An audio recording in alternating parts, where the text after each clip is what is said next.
Bonjour les amis, Bertrand d'Orca Trader.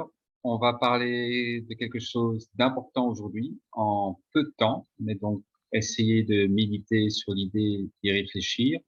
C'est simplement l'idée que quand on vend des options, l'exposition augmente avec la baisse, donc c'est bien parce qu'on achète après une baisse, mais si on achète trop, le compte peut être en faillite.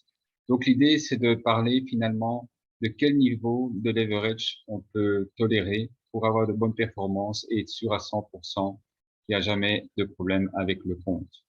Alors installez-vous confortablement et écoutez en fait cette petite idée qui est quand même très importante.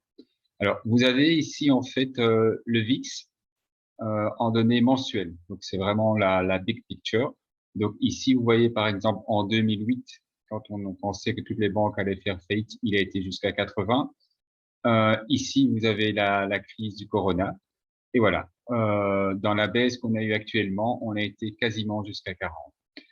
Alors, supposons que vous partiez d'une position où vous êtes moins put, moins call, donc à la monnaie delta 0.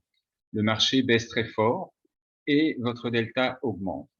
Alors, l'idée, c'est que si, en fait, le VIX arrive dans les 40%, le leverage qu'on peut tolérer est de 200%. Donc, par exemple, si vous avez un compte à 30 000 euros, vous pouvez avoir un delta de 60 000 et pas de 120 000.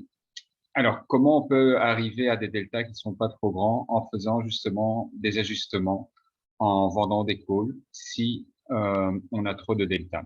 Alors, si on va dans les 80%, donc c'est arrivé 2 fois dans toute l'histoire du VIX, là, on pourrait tolérer un leverage de 300%. Et entre les deux, donc entre 200 et 300%.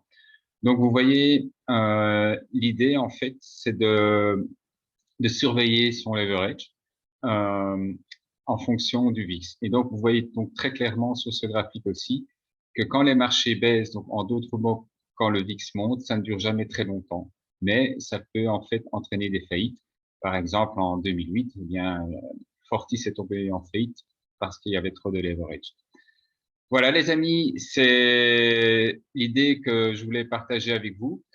Donc, mettez-vous je dirais, une discipline, donc du leverage par rapport au compte en fonction du niveau de volatilité. Et bien sûr, quand le VIX est élevé, il faut vendre de la volatilité.